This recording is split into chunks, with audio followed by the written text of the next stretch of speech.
So it always takes longer than you'll think. It always takes longer than you think. Because we took a year basically gap where we decided we would do a 6-month bicycle trip.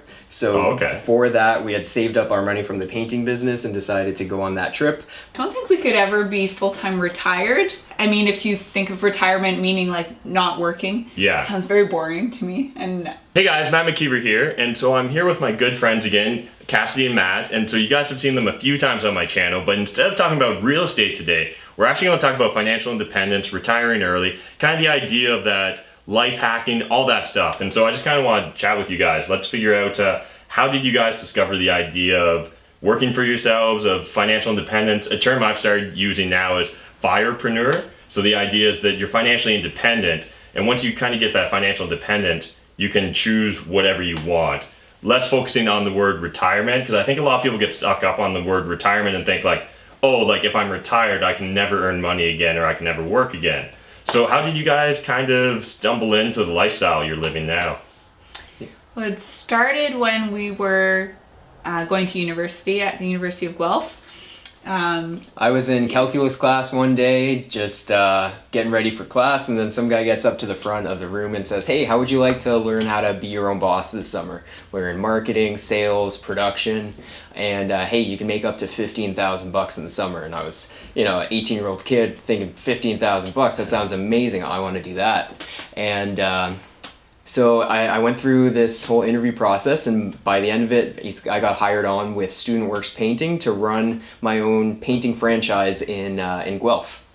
So we teamed up on that for our first year and managed to be one of the top in the company. They took us down to Jamaica and had, really fun times. Basically met a lot of fellow entrepreneurs. Do you guys mind if I pause there? Yeah. Can we just jump into what do you ascribe to that success? Yeah, so... Well, our very first day, basically, first of all, the great thing is we got a lot of training and we got the systems from StudentWorks. So first off, we got sales training and having that mentorship. So one thing is mentorship for sure, following a proven system, doing what works, not reinventing the wheel, but also just going out and doing it. Because the first day we got back from the training weekend, they taught us that we got to go knock on doors to get leads for painting. So first day we got back, there were 3 feet of snow. It was really cold. Oh, yeah. We got bundled up with snow pants and our big boots, scarves, hats, and we went out knocking on doors, just the two of us, for 8 hours straight. And after the first couple hours, we were like, this is fun, let's just keep going. So that first day we walked away with 20 leads. 20 leads, I think, between the two of us, and we were like, okay, cool, this is gonna work, we just gotta keep going. And my manager said he had a team of 20 people that he kind of mentored, and he said, hey, whoever books up 3 appointments in a row first,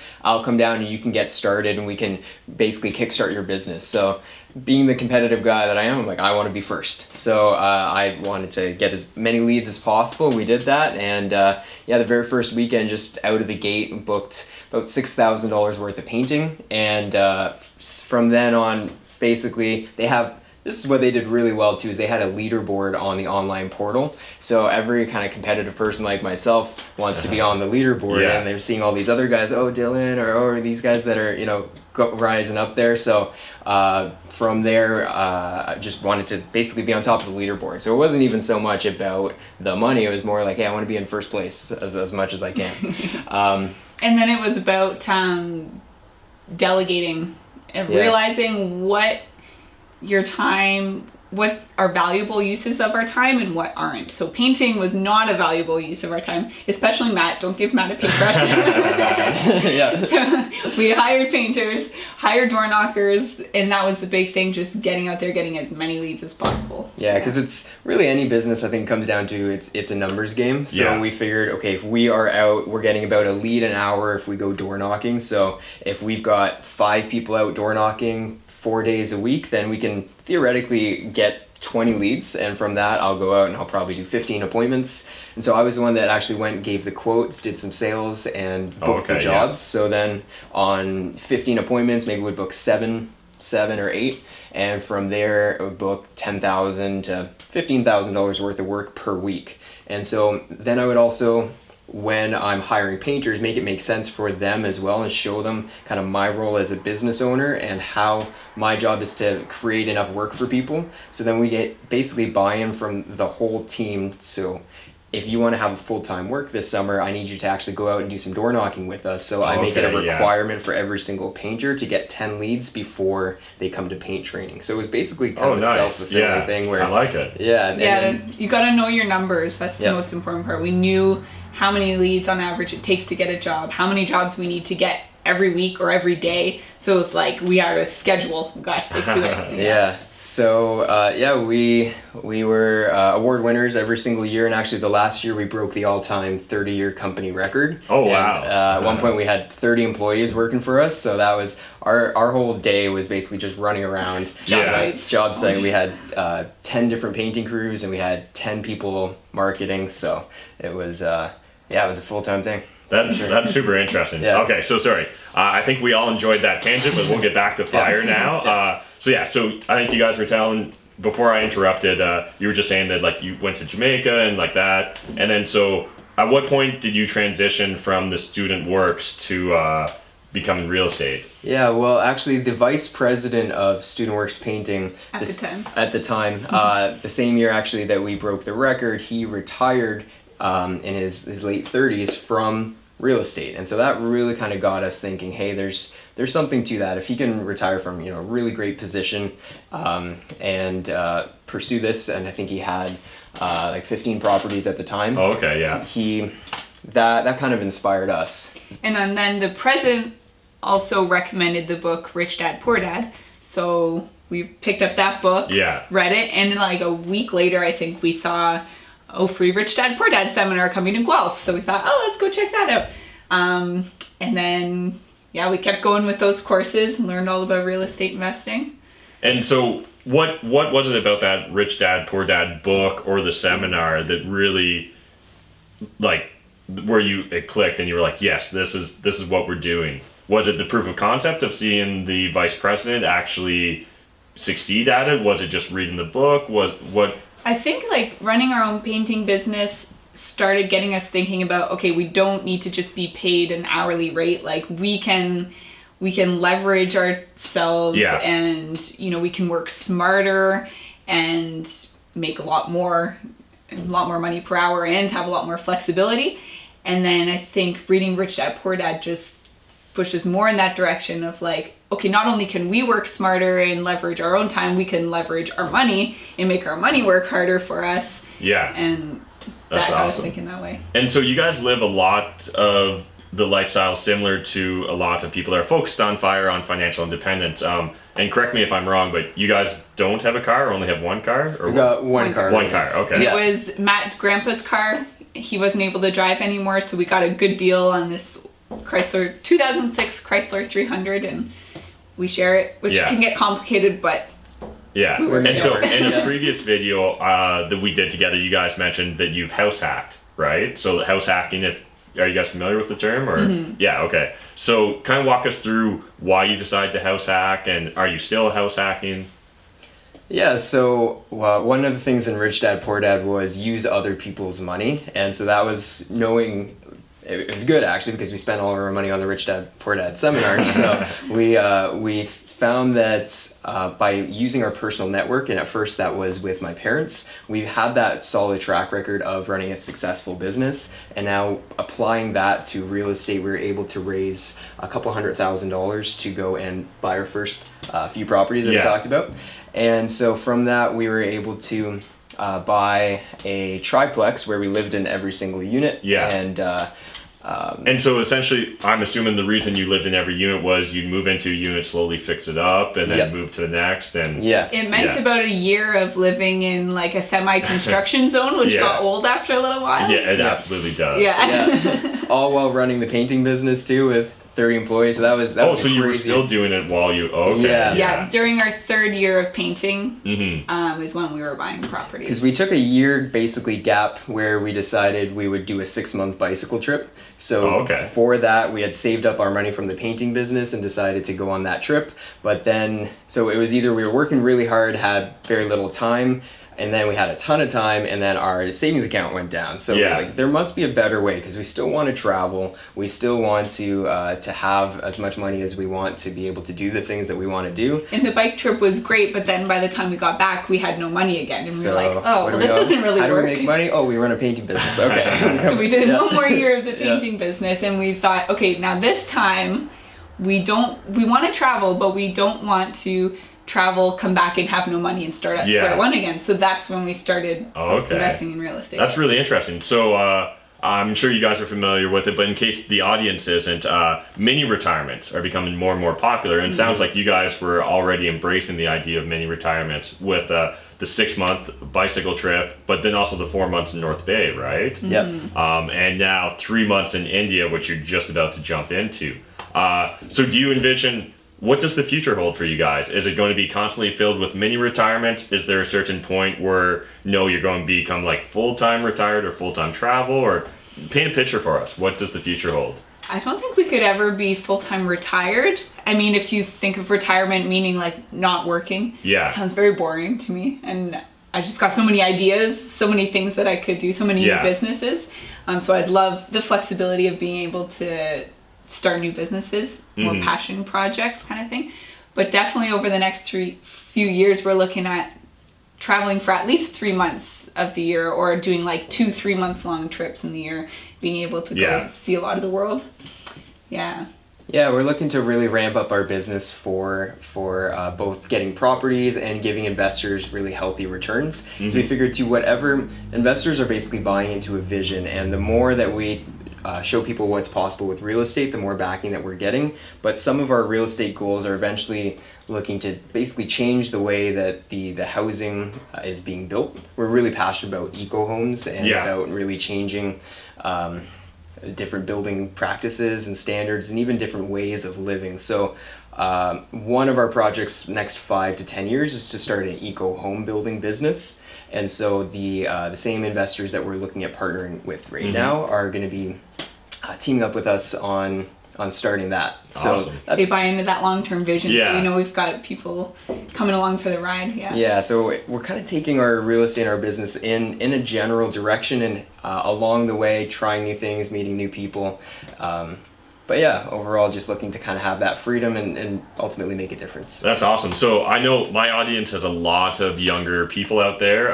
So what would be some tips you'd have for someone that's 18 or 19 that they're struggling right now to get through that calculus class at university? Like, should they go out and start a painting business? Should they quit university? Like, let's talk through this. Like, what would your advice be for someone that's young and motivated and they feel hemmed in by maybe the traditional school path? Yeah, good that is a question. good question. So I think going out and getting some initial success, whatever that is, whether it is running your own business, and I highly recommend Student Works Painting if anybody is wanting basically a business crash course.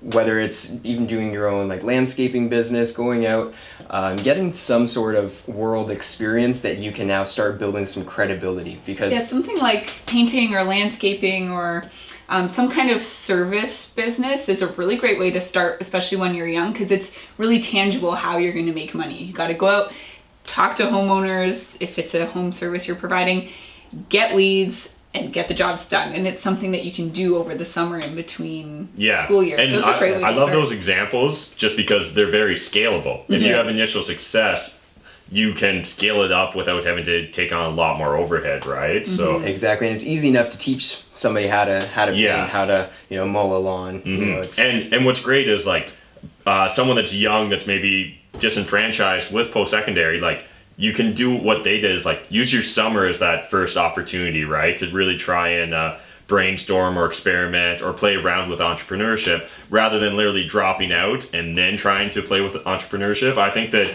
a lot of people these days get like entrepreneurship's becoming way more popular, I think, in just culture in general, particularly with millennials. And that's great. But I think that you first kind of have to go through the school of hard knocks a bit, right? And get that experience. And so I would recommend to anyone that's really frustrated with the post-secondary institution that you're currently attending, rather than just dropping out and then trying to become an entrepreneur, why not become an entrepreneur and then drop out? If you're not willing to put in the extra time and effort, either in summers, nights, or weekends to become an entrepreneur, I'm not sure if entrepreneurship's right for you. It's not right for everyone, or at least in my opinion, I don't think it's right. Oh yeah, we had to work hard for that. We were really hard. 100-hour weeks a lot of times. Like there's a reason too. We took 6 months off or 4 months off. It was basically our painting hangover, where we just needed some time, because it is, like you said, entrepreneurship is very hard to have that success. It might look easy after all said and done, but it's the 7 years that kind of go into it that basically allow us to do the things we're able to do now. Yeah, a lot of people fall in love with the results, but don't realize the process or the effort that had to be created before you could get those results. And I think it's like staying in school, getting that first experience with entrepreneurship is really important too. Just like learning to manage that money too, because when we were 18, we made a great amount of money during the summer, our first go at running a business, right? But then you got to learn how to manage that money. It went from a lot of money to a little money pretty fast. Because you're not used to having that much of an influx of money at once. So that was the learning process all in itself. And, it's nice to not be just totally only into that, to still be... to have that transition period. Yeah. One other thing I've found that really does kind of help jumpstart it, both for us and for other people that we've worked with, is finding a mentor, finding somebody that has already kind of gone through that process before. So actually one of my painters saw what we were doing and just started taking me out for coffee occasionally, picking my brains about things. And he was actually one of the guys that got me one of the deals later. He turned into wholesaling, and now he just purchased his first portfolio of properties, teaming up with other people, and it's really amazing to see kind of what he's done within just a couple years. And it's just same thing with my story, is that vice president. I've teamed up with him on some deals, and he's shown me some things that have really cut my learning curve quite a bit. So finding somebody that's already done it and kind of learning from their mistakes and basically not making those same ones, or getting those insights that you wouldn't normally get otherwise is definitely a way to kind of add some more fuel to the engine. Also, it always takes longer than you'll think. It always takes longer than you think. After we did our first Rich Dad Poor Dad courses, we were like, okay, we're gonna retire next year, financially free next year. We had a whole plan. We wrote it all out, right? This is how much per door cash flow we can expect. We'll get this many properties. We'll be retired next year, 2 years tops. No, it takes longer than you think. A really great quote that I really live by is, there are no unrealistic goals, just unrealistic timelines. So with that, I 100% agree with that. Gary Vee's constantly talking about micro speed, macro patience, and I think that's the thing too, that you can really grind really hard in the moment, but you have to be patient on the long scale. Yes. So we kind of talked about Rich Dad Poor Dad being a book and a seminar that really influenced you. You've talked about the importance of mentorship. What would be some other suggestions for resources? Is there some either blogs or YouTube channels or books that you'd kind of recommend people check out if they're interested in whether it be financial independence or real estate or entrepreneurship in general? Bigger Pockets is huge. I love Bigger Pockets. So all those podcasts, the videos, the blog, we've actually met quite a few investors and clients for you through Bigger Pockets. So that's a huge resource right there. One that had a big impact on us was Tim Ferriss. So we read The 4-Hour Work Week during our second year of running our painting business, and we kind of tested out a bunch of the ideas that he puts forward in that book. And in the summer, we were able to take a whole month where we were traveling around, going to music festivals and camping, while our painting business was still running full scale at home. So that was a good one that got us thinking a lot about how to work smarter and free up more time.